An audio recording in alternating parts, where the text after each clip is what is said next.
Hi there and welcome to today's vlog. Now today is the day we sadly depart Madeira after a fantastic 2 weeks, although almost always after a holiday I'm glad to get home, so I'm looking forward to getting back to Donny and our new home, and well, I'm sure there'll be lots of lovely warm weather when we get back to the UK.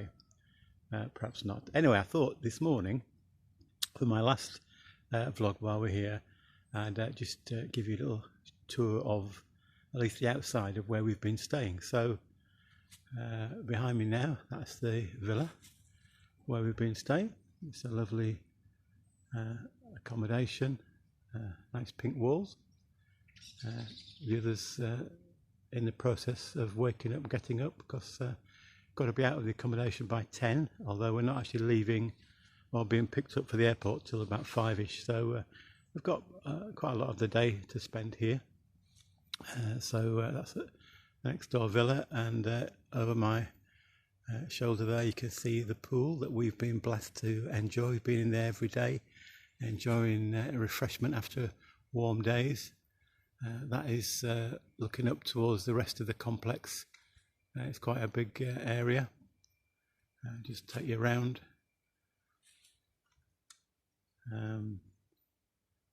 There's the hammock that most of us have been in. It's getting out that's a bit of the problem. Over there, I don't know if you can see, that's the Atlantic Ocean. Got brilliant views from up here. We're quite high up, probably one of the highest spots of Madeira. And that's from when we walked. I might have told you about walking down to Camara de Lobos, the 3,000 steps. I think we're going down to the village again today. That we'll probably take the minibus. So we're back to the villa. So what I'm going to do is just walk over and put this phone down and share one or two thoughts with you. And I want to tell you about a lady whose name I do not know.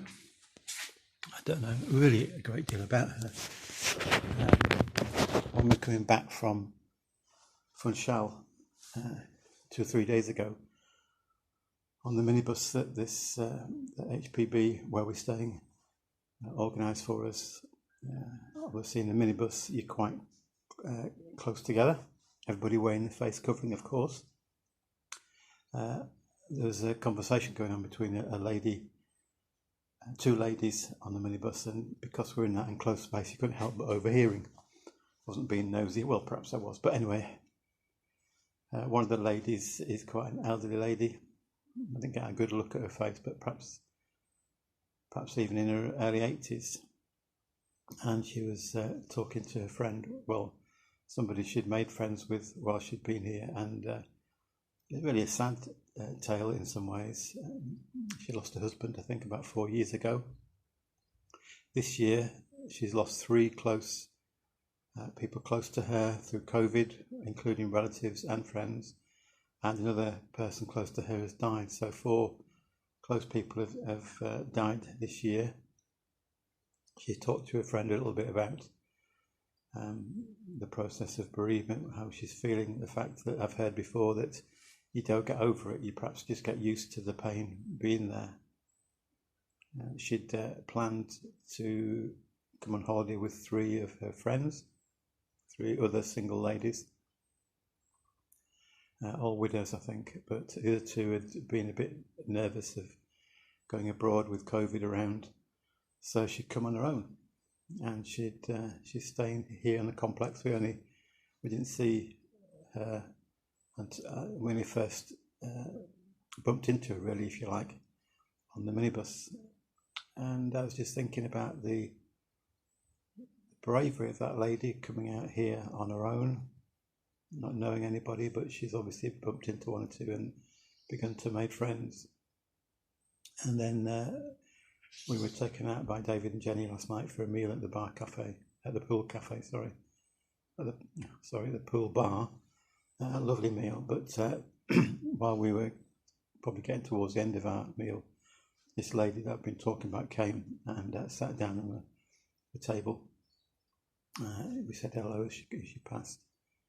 And as we got up to leave after our meal was finished, we saw her there, and she was sat on her own, and she had that kind of lonely look in her eyes.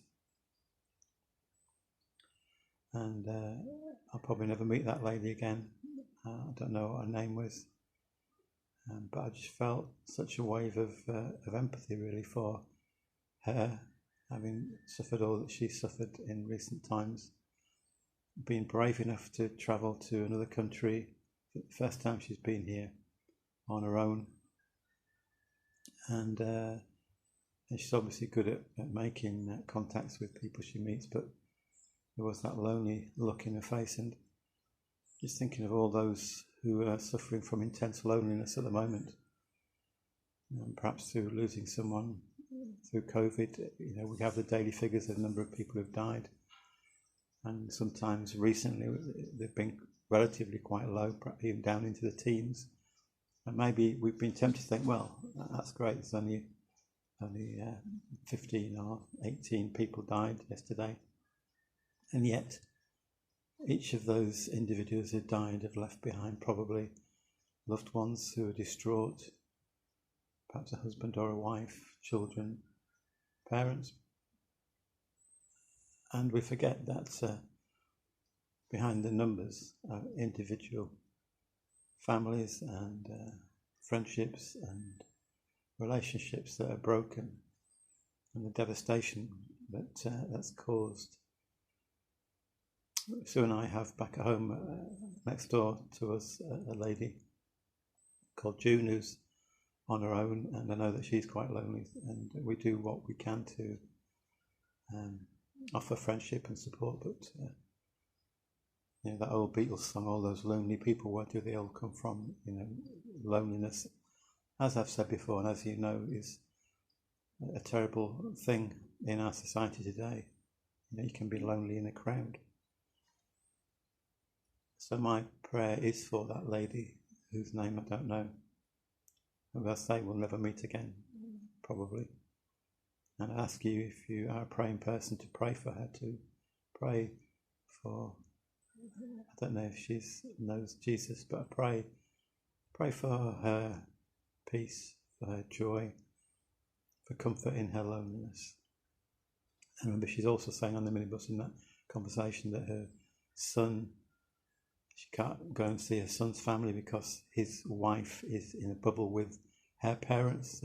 This lady can't go. She can go and see her daughter, but she lives some way away. So lots of people, even before COVID, in a place of great loneliness. And this COVID thing is making it worse. Isolation, you can't go and meet people. We're going to get back to UK soon. In fact, the early hours of tomorrow, Tuesday morning. And who knows what the future will bring. So we pray earnestly for those who make decisions about how to respond to COVID. We pray for those scientists who are working for an answer, an antidote, or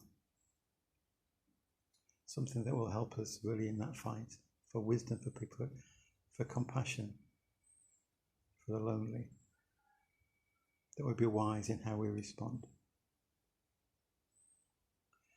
Anyway, one good piece of news that's come is that the pub or the restaurant just down the road is carrying on the Eat Out to Help Out scheme until Wednesday, so we've booked ourselves in for Wednesday tea, and that will be something to look forward to. And then I'll be strictly on my diet to try and lose that 1.5 stone that the doctor encouraged me to do. So I give thanks to God for these past 2 weeks, for sharing the holiday with Sue and for David and Jenny. It's been such a blessing. Look forward to all that lies ahead. We don't know, but God knows. So God bless you. Thank you so much for listening. And if you're one of those lonely people, feeling lonely and isolated right now, know that God is with you. He'll never let you go. God bless. Thank you so much for listening today.